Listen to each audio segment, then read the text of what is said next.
Hello and welcome to another beautiful day. This is the issues, and on the issues this evening, we will be looking at something very vital. A lot of people have said so many things about the APC-led administration, but then what are the impacts? Where is the direction? Because as soon as the All Progressive Congress came into office, a lot of policies were made, and of course, Nigerians have been trying to get the direction of where everything this administration is heading. It has been from one promise to the other. Some persons have actually appraised this administration. Some economists have said, well, we are on the right trajectory.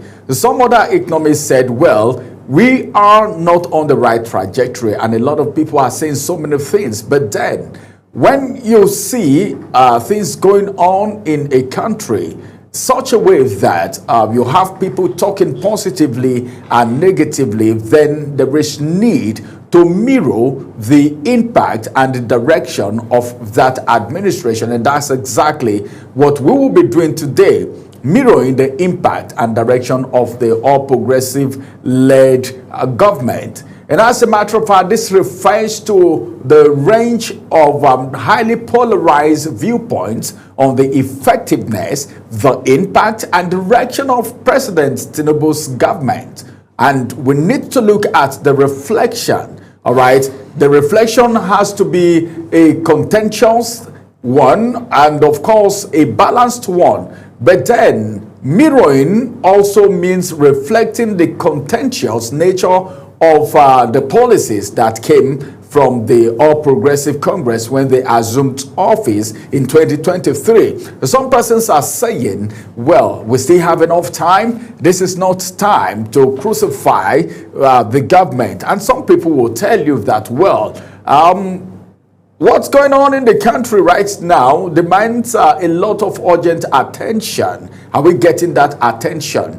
Not just the president alone. When we talk about the government, we are also referring to people working in the cabinet of the administration, this government.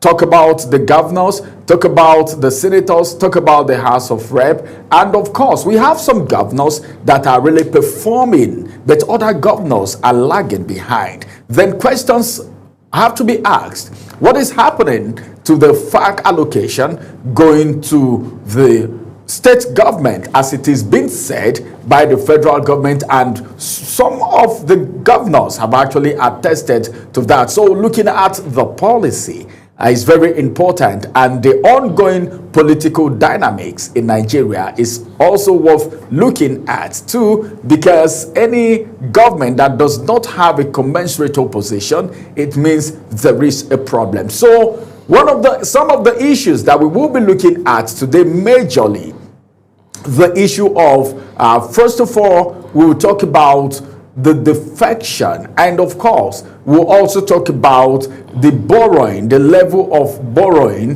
that we are faced in the country so far. Is that the right way to go? Then of course, when someone says Nigeria is a country of concern, is it really a country of concern? Why is it a country of concern? The issue of terrorism, is it common with this administration alone, or it is a normal thing around the world, even in Nigeria? Let's go to a quick break. When we return, I would have a chieftain of the All Progressive Congress join me on the conversation, and I would also have a civil society organization member join me on the conversation today so that we can have a balance.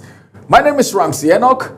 We will return for more discussion on this very particular issue after this break. Stay with us.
Welcome back from that break. Like I said, I have two guests joining me on the program, but then one of our guests is yet to arrive, but we will get started before his arrival. I have right here Honorable Brimo Haruna joining us on the program. He's an APC chieftain, and it's good to have you join us on the program this evening. Thank you so much, Ramsey.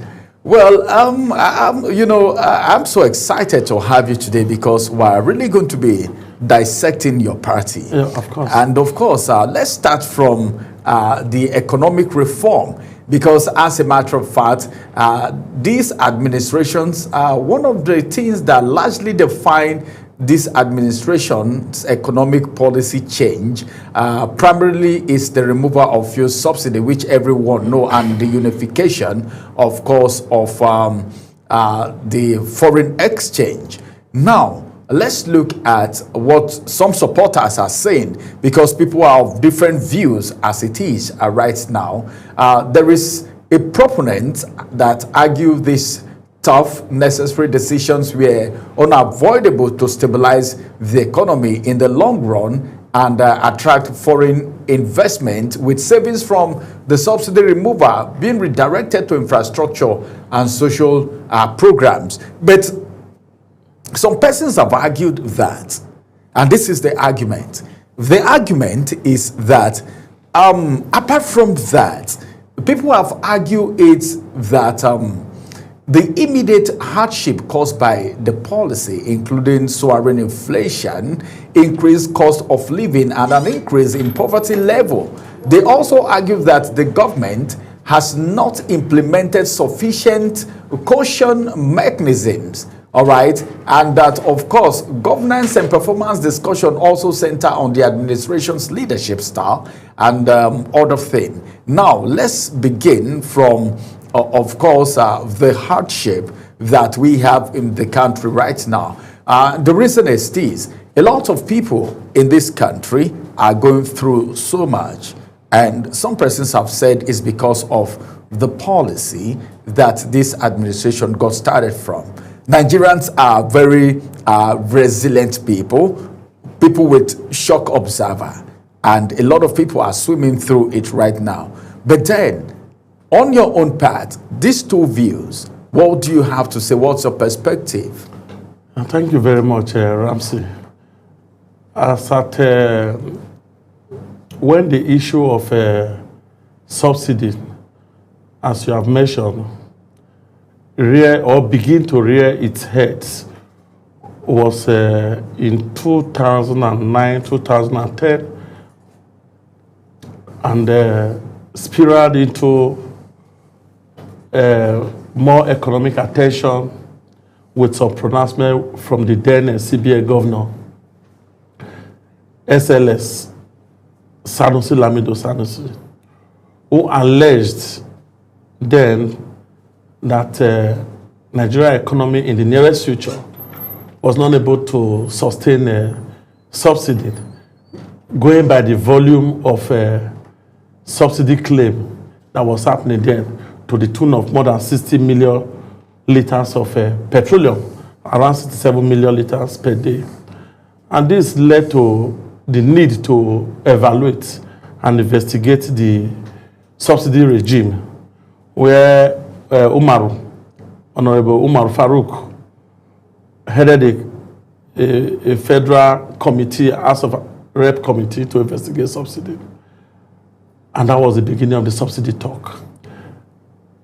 It never went away, but no government in the history was able to hold the bull by the horn and said, let's remove this threat to our national economy.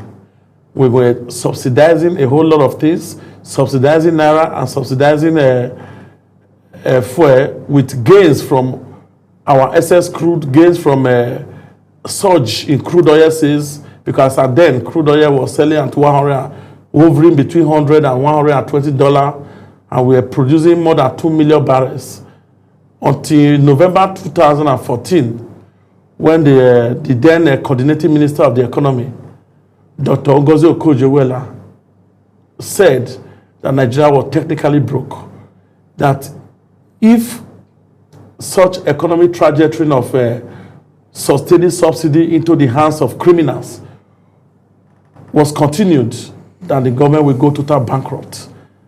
Such economic pronouncement from the coordinating minister of the economy ought to sink into the minds of Nigerians who now claim to be, according to you, some economists. Yeah, who are now so much lovers of Nigeria more than we Nigerians, because we are in this together. All that heralded 2015 election that came with its own everything, including terrorism, that started in October 1st, 2010, when Nigeria was supposed to mark its 50 years. That was the first bomb blast. You know, the Buhari administration inherited these things with 32 state bankrupt. Bankrupt in the sense that they could not meet their balance sheets. They could not meet their recurrent expenditure. Recurrent, we're not even talking of capital vote or capital budgetary performance. They could not deliver on payment of salaries. 32 states in Nigeria were owing salaries. Owing to the fact that we have subsidized subsidy to that level. And the Buhari administration came with a welfarist idea, faces stagflation. We were at an economic cliffhanger between the devil and the deep blue sea. Having less than 27 billion in capital reserve, in our foreign reserve, dollars. Having about 2 billion in ECA, SS crude account. Meanwhile, when Goodluck Jonathan, when Yar'Adua took over, we had about $67 billion in 2007 in our foreign reserve. As of 2015, we're having a paltry $27 billion that if all things being equal, Nigeria was in a state of emergency like war. And we are not producing. Hold that thought for a minute. Excuse me, that we are not producing. Such amount would not survive this country for 3 months. I'm trying to tell you where we are coming from so that Nigeria will also begin to appreciate what this government or what APC has inherited and what APC has made done, what it has done with what it inherited in 2015. All right. From 2015 to 2023, Honorable, I'll get to Buhari administration experienced recession, COVID-19, a situation where we had how many ships in the IC that could not deliver crude oil. A situation whereby the Avengers were bombing pipelines that we were producing paltry 800,000 crude oil barrel a day. All right. All this we went into West and Miss. Ramsey, no, you ask a question that is deep. Without deeper explanation, Nigerians do not understand. No, Nigerians already get what you're talking about. They don't. No. They only feed we only feed the airship. I explained to you, I'm also feeling I'm coming back to you, but you need to know that if you're coming into any government, you are inheriting both asset and liability. Excuse me, I'm coming back to you. The balance sheet to you. Let's go on a quick break. What were the asset we inherited? We'll return. Let's quickly go on a quick break. After this break, we'll return, and the conversation will still get on because every administration inherits both asset and liability. So our second guest will be joining us after the break. Stay with us.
Welcome back from that break. Also joining us on the conversation, like I said before we got started, a civil society member and a human rights activist is also joining us on the program today in the presence of Comrade Kachi Gerard. It's good to have you join us. Thank you. It's my pleasure. Thank you for having me. Yeah.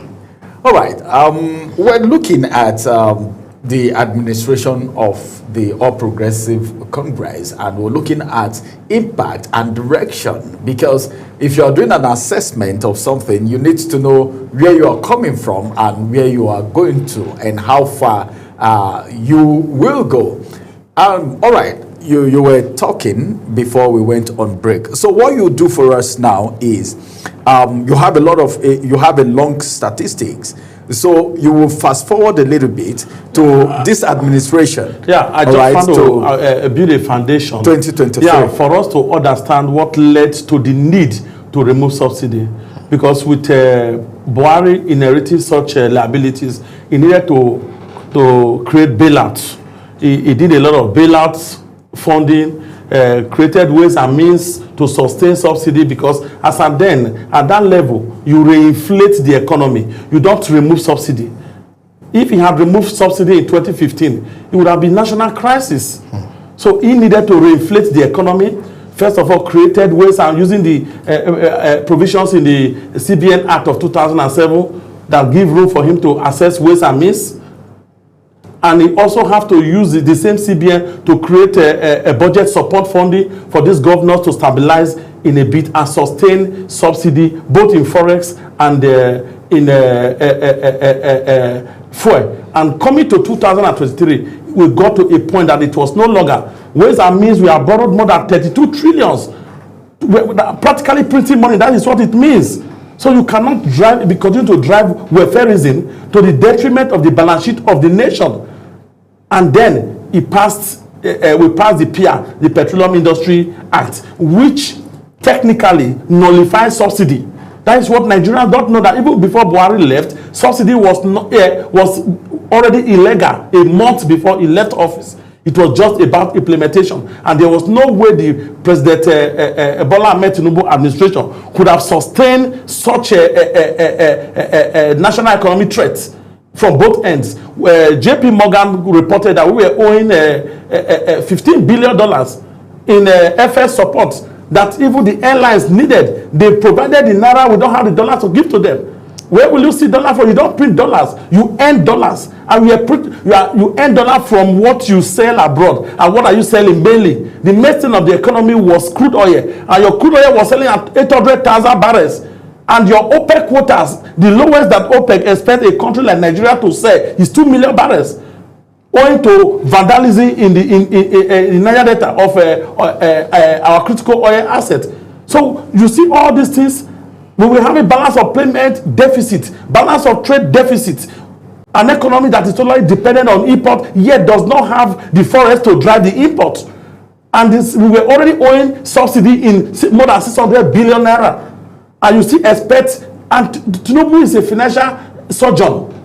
There was no way we would have expected his presidency to sustain, because you cannot sustain what is not sustainable. Honorable, talk about the management of the crisis. Yes, the management of the crisis, because because at that point there was no room for carrot and cane. You take the first drastic action, you withdraw, you rearrange. The drastic measure was taken was that pronouncement. He also alluded to it that he never, that was not even in his opening speech, but there was need for that to quickly set the ball rolling to the direction upon which we are going to be facing, that we are going to be encountering some obstacles that will lead to economic recovery and stability, which we are experiencing today. The subsidy was removed, and what were these gains? Because people also ask questions, what are the savings from subsidy? Per se, what does it mean? Because you're already borrowing to pay subsidy.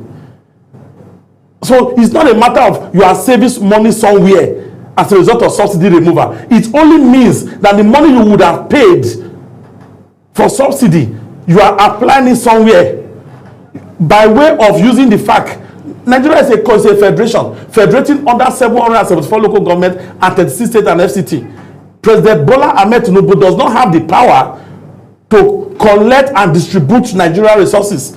We have a consolidated revenue fund account. We have revenue mobilization fiscal and allocation commission. We have the central bank of Nigeria, not central bank of federal government, whose responsibility is to dish out the money. Revenue mobilization is to allocate that percentage. The consolidated revenue fund account is where the money is warehoused. So at the FAC level, the federal government represented by the Minister of Finance, the 36 state governors represented by the respective commissioners of finance, the several others of local government represented by the director of finance. So the money is shared. Yeah, the money gains is shared across to the 3 tiers of government: the federal, the state, and local government. Now the question is, are the states using it? Where is it in the Constitution of the Federal Republic of Nigeria that Tinubu's responsibility, or federal government's responsibility, to ensure a state utilizes its resources? No, we need you to get something right now. Yeah. What we'll still talk about, we are going to talk about the governors. Yes. Okay, but what we are saying now is the impact of the impact has led to the inflation, the high cost of living, the increased level of poverty. On the short run, we had higher impact. Inflation skyrocketed to 32%. Short run analysis. As we keep going, today inflation is around, hovering between 16 and 18. Google it. Is that not positive direction? Less than 2 years after subsidy removal, that we hit 32% inflation. Today, we have cleared all the backlog. Nigeria have achieved, is achieving B and a B plus rating. All right. And on SRP, Standard and Poor. All right, hold on. Let me get to Honorable Comrade brother. Comrade Kachi. All right, let's get to this issue right now. You heard what he said. Very well. All right. So as it is right now, can we now say the removal of subsidy has brought us good, all right, than was? Because he has said these things needed to be done, and he has said level of living, the cost of living for Nigerians have improved despite the subsidy that was removed. Well, first and foremost, I must appreciate the Global TV for giving us this platform to, appraise or mirror down APC administration so far from 2015 to date. I have listened carefully to Honorable Haruna. Some of the things he has dished out. He was just wondering, maybe just not. In Nigeria, it's good to, one of the ways to easily deceive the learned, the educated, is to use English language. My brother here talked about fuel subsidy removal and previous government, and why it is imminent for the present day President Bola Ahmed Tinubu's administration to remove it. From 1999 to 2023, previous governments have borrowed, and most of their borrowings were placed on fuel subsidy. 2023 to date, we are not subsidizing fuel, but we have borrowed more than every other previous administration. Before the removal of fuel subsidy, Nigerians, we are told that beneficiaries of the fuel subsidy were the big men, those that drive cars, that owns cars more than 1, 2, or 3. By the time the fuel subsidy was removed, reality dawned on Nigerians that even the beggar on the street suffer more than the legatees, those that use leg to work, farmers. And we saw depression, we saw hardship, we saw inflation. To tell you that those grammars that we use to confuse the learned has always been there from time immemorial. The present administration of President Bola Ahmed Tinubu, almost all the things they kicked against while they were still in opposition is exactly what they are doing and implementing now. So I give President Bola Ahmed Tinubu for those bold and courageous steps as a reformist. But then coming to impact, you go to the streets of Nigeria, out of every 5 persons you meet, not the ruling class, those that are beneficiary of whatever that is going on. Just go to the street, any local street. Out of every 5 persons you meet, 4 will tell that they are not feeling the impact. And that is the reality.com. Forget when we blow grammars. The grammars we are blowing today, we are the grammars that was blown when late President Mohamed Buhari was there. When take for example the case of insecurity, they carried flag to Villa, handed it over to him that we are defeated Boko Haram. We are still seeing insecurity.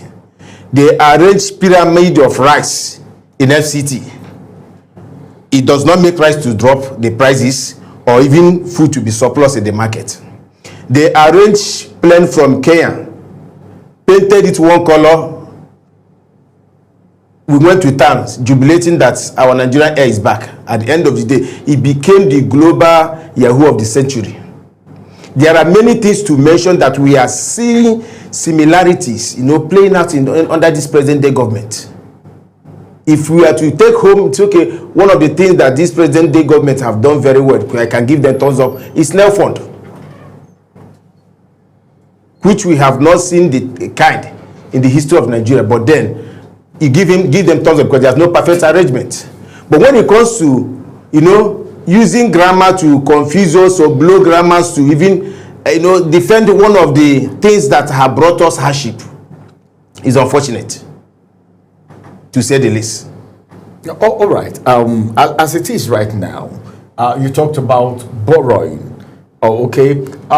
As at just last week, IMF actually talked about the borrowing, and Nigeria is already maybe running into crisis if the borrowing continues.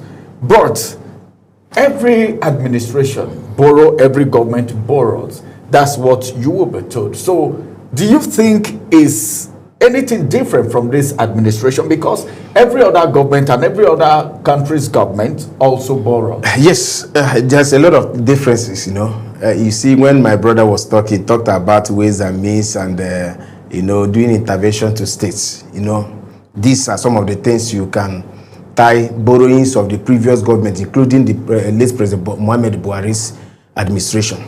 But under this administration, oftentimes, they have told Nigerians that they have met their targets, overshoot their targets, either from customs or federal revenue services or all those revenue generating institutions of government will tell you that if they are planning to get 10 naira this year, they have gotten 20 naira, including JAMB that have not been remitting before APC came on board. So you ask yourself, if you have met your target, what's the excess of borrowing? Hello, when you have excess crude account means that maybe if you are benchmarking your target for crude oil, say for example $20, and eventually you are selling above $20, 25 or thereabouts or 30, the excess is what you push to excess crude. And in this administration, almost all facets of generating revenue institutions are telling us that they are over meeting their target as at second to third quarter. So if you have met your target, why are we still borrowing? That's the question you ask yourself.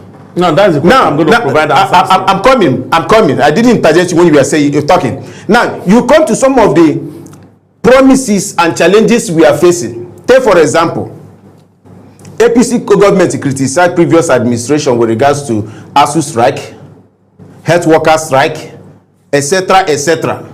In fact, in one of the campaign promises of President Bola Ahmed Tinubu, he promised that ASU will never go on strike.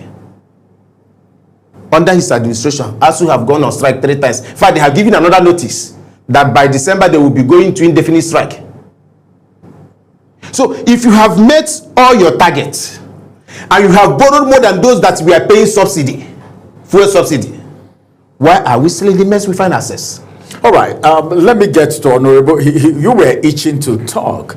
The question is, what are we doing with the borrowing? The borrowing has been on, and should I say, fortunately for the president, the approval is always coming from the National Assembly. Certainly. And of course, as it is right now, he's asking questions which Nigerians are also asking to an extent, what are we seeing that this borrowing has brought to the table? Before going to the impact of what borrowing is, I think as one of the leaders of the advocacy group, I was one of the founders of Advocacy for Good Governance West Africa when I was not a politician. You know, let me speak to some of the issues that has to do with fiscal policy and fiscal conscience understanding. One of the, when you prepare a budget, annual fiscal design is rooted in the annual budget. Nigeria has a federal government budget that is not a national budget. That all of us, including Mr. Kachi, or Comrade Kachi that is sitting down here, mistakes. Because I've watched programs where people mistake the budget that is presented by President Buhari or Goodluck at the National Assembly to be national budget. Any president will say, national budget, look at what they are giving to education. You forget to realize that this is federal government budget. Education provision in the federal government budget does not represent national. It represents the responsibility of federal government in agreement with the percentage of resources that is allocated to the federal government. That is why you also have state government budget for education. That is why you also have local government budget for education. You understand? You talk of primary school, they are for education, they are for local government, you talk of state. And the sources of funding budget include borrowing. Borrowing is a source, grants are sources, donations are sources, and then revenue that you earn. He made mention of, just listening very carefully, this is going to enlighten a lot of us. Ironically, I'm a professional in this field. Outside politics, this is my core area. Sources of funding budget, as I've explained. If you measure custom is not a federal agency, it's a national agency. FROS, which is now good, that is the more reason we are changing the act now to national. Because when you use the word federal, it makes people think it belongs to the federal government. The revenue from FRS that they collect does not belong to federal government, it belongs to Nigeria. They are all consolidated in the Consolidated Revenue Fund account. Every revenue accrued to Nigeria is not accrued to President President Bola Ahmed Tinubu. It's accrued to a particular account called CROF, Consolidated Revenue Fund account, where the money is now shared, including the subsidy that we are supposed to pay. Do you understand? Having this understanding will help us a lot, even in driving the advocacy. So, excuse me. When this government came to power, you said I love statistics. I'll put it to bear.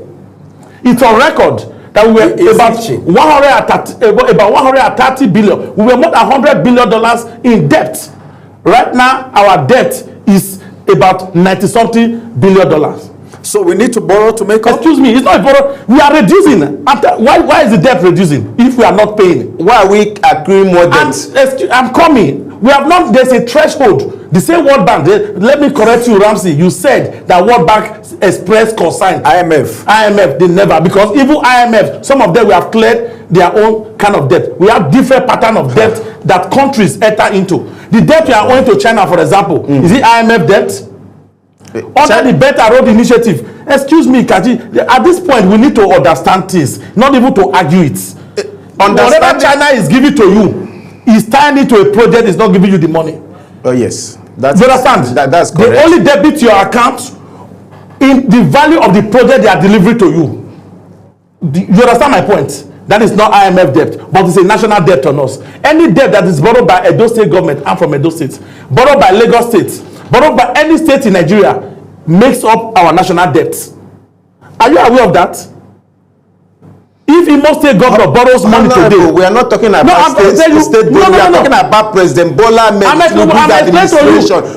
You have mixed a lot of things up. No. From federal government to Nigerian government. You said the money for custom said they have made their target. I'm trying to tell you that the money for custom does not go to the federal government, but does it go to the state government? No, it goes to Consolidated Revenue Fund account. The debt you are talking about, the debt Consolidated Revenue account, who manages it? You see, and my brother, I have had a lot of just listening. When Fela was alive, he said you be thief and no be thief. Hold on, you be rogue and no be rogue. you be robber, no be robber. But if you mismanage, hold on, if you mismanage fund, it's a criminal offense. If you do maladministration, if you embezzle money, whatever you call it, thief na thief. Let's just leave all this grammar, consolidated, federal revenue, this and that, just to confuse the learned. That's, I've already said it. These are the grammar they used to confuse. No, you are confusing you. You are not enlightening anybody. You said that all the money borrowed by the participants. Hold on. You said you think it's Tinubu. Oga, President Bola Ahmed Tinubu administration has borrowed more than even Buhari that pays subsidy. Prove it to me and give me the figures. The figures are there. Hold on. I just told you how much the administration have reduced. You talked about subsidy, money removed from subsidy we are being shared. As you said that you are an expert here, can you tell Nigerians money that each liter of petrol that we are saving from the subsidy? Remember when they removed subsidy, before the administration of President Bola Ahmed Tinubu, fuel was being sold at 197 naira. He removed subsidy, fuel jacked to 400 and something naira. Before you know 600 and something naira, before you know you go to 800 and so on and so forth. Just like what he's saying now. When you are no longer subsidizing, you talk about PIA. And a part of the things they confuse us with also. That refineries, they do turnaround maintenance, reconstruction, rehabilitation. But don't jump the gun. I'm not trying to. So that I'll be able to speak to what you say. Talk about the same thing they did. You understand? When they remove subsidy, they do all those grammatic confusions. And at the end of the day, we landed where we are. He's now telling us that the money we save from subsidy, they are being shared. How much are we saving per each liter? Tell Nigerians. You don't know. No, you don't need a unit. You don't need such unit analysis. Even you cannot even tell me how much you said Tinubu has borrowed. Me, I've told you how much Tinubu has been able to, how he has been able to reduce the debt. You are not telling me to tell you the unit implication. But subsidy remover, something. For example, Mr. Kachi, for example, I don't know your state governor. No, you are lying. It's a lie. No, tell me the figures. Give me the figures. Give me the figures. It's a fact. Give me the figures. Hold on for a minute, Honorable. Hold on for a minute. Yes. Well, as it is right now, this is what it's all about. We call it issues. So don't be surprised that you are seeing the issue. This is an issue, and every issue needs, I don't know, a federal. When I say federal, I mean holistic approach, and of course, trashing. Let's go on a quick break. When we return from this break, we will get straight on the way again, and of course, bring you more of these issues. We are digging it, and you will see where we are going to be taking it to. The issues return after this.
Well, subsidy was being removed, all right, and Nigerians were made to understand that, of course, the monies realized from the subsidy remover is going down to the 3 tiers of government, like Honorable Aruna actually said earlier, which all of us know. Some governors have attested to it. And of course, in Nigeria right now, we have just 8 PDP governors and a few other governors. I think majority of APC governors. Now, let's do a holistic assessment of the governors now. Let's see if the impact is being felt at the grassroots in the states, because this money is already going to the governors. What are the governors doing with this money? Let me get to Kashim first of all before I come to Honorable Aruna. The monies realized from subsidy is going to the governors. I'm asking you this because you are a civil society organization member and a human rights activist. You are a right activist. Now, we have been told that this money is going to the governors, but are we seeing the impact? Well, just like what we have witnessed from 1999 to date, you know, I said earlier, there's no perfect arrangement or perfect organization anywhere. Actually, more monies are being given to governors. You understand? Earlier, while we were on a break, I was discussing with my friend Haruna about some of these debts. We talk about conversion to dollar. If you look at the money given to these governors, if you are to convert it to dollar, you see that it's lesser than what they are receiving even under Buhari. Because under Buhari, a dollar to naira was around 3 something, less than 400 naira, if the case may be. I can't really give you the figure, but it's not up to 400 naira per dollar. But now we have over 1,500. Now, coming to in terms of performance, it varies. It varies. I will use like 5 examples or 6 examples depending on each geopolitical zone. I start with Kogi. Previous governor of Kogi, that is Yaya Bello, his performance cannot be equated to current governor of Ododo. The difference are far there. It's very, very clear. While the previous one was owing salaries, paying cutting salaries or percentage salaries, this guy is paying full. And so he's performing. So it's not issue of subsidy. Anyone that is performing is performing. The one that's not performing is not performing. Over the years, we have governors. Let me use Southeast in Enugu State currently. From 1999 to 2007, they have Chimaroke. 2007 to 2015, I think they have a Sullivan Chima. Sullivan Chima was a governor when they were paying subsidy. He transformed the Enugu State more than any other governors. More than the one that he handed over, which is Ugwani. And Ugwani did not perform. Are you going to tie it to subsidy? Any governor that comes to govern well prepared will perform whether subsidy or no subsidy. I will also give you another classical example. Professor Zulum of Zamfara was Borno State. Okay, thank you, brother. Borno State was a governor when we are paying subsidy, still a governor when they remove subsidy, and everybody is giving him thumbs up with the way he has managed situations with regards to insecurity they are facing, at the same time performing. So issue of giving them more money or not giving them more money is not the issue. Is who is prepared coming to govern into governance. That is where you get it. We have in Abia State where we have previous governors over the years. They didn't perform. In less than 2 years, another governor is there. He's performing. So these are the things you used to checkmate. It's not issue of more money or less money. All right. The more you give more money, it does not translate to performance. All right. You go to other states like Mba of Enugu State now. Is confessing that part of giant strike is doing in Enugu State is as a result of subsidy remove. But there are other governors that are receiving the same money that have not translated that into performance. All right. Our time is running out. There's a quantitative analysis. There are variables that you drive with the Lagrange formula. You vary one, you hold one constant. In this scenario now, we're talking of subsidy gain. Whether we like it or not, Nigeria economy is not a dollarized economy. We spend naira. You understand? The value of money lies in how you're able to use it to transform. It is only when you are borrowing from the outside world we are talking of dollar. There is no way we escape from the fact that states are earning more money as a result of subsidy removal. The issue of how they are able to translate that is another bug, is another, when you now hold one constant, you look at the other one. But you cannot eliminate one totally, say it's not because of they are earning more. My state, for example, I'm from Edo State. There was subsidy and subsidy removal during the time of Obaseki. Yet Edo State in his time as governor was the 5th most indebted state to CBN for monthly borrowing to pay salary. That is borrowing from CBN every month. Okay, he enjoyed both the subsidy removal. Of course, because he left last year November. Yes, he left last year. You understand? Yes. So we were the number 5th in Nigeria, number 5th state. So what's happening now? That's what I'm saying. State? So in that same Edo State, after Zamfara State, Edo State was the least state with the lowest budget for education. Meanwhile, Edo State was the highest. It was celebrated for being the number 9 for IGRO. We were number 9 in the whole Nigeria as a state with the highest IGRO. But we were the least, second to the least for education provision in the budget. Meanwhile, you collected $75 million from World Bank for Edo Best education program, which you never delivered. So that's what I'm trying to explain to you that. So tell us what Okpebholo is doing now. What's Okpebholo doing now? You can see it. 1 year in office, 68 remodeled and reconstructed schools. They asked for pictures and videos. I've been on this program several times. I've been on NT, I've been on different programs. And we are delivering it. For the first time, education from 26 billion to more than 45 billion.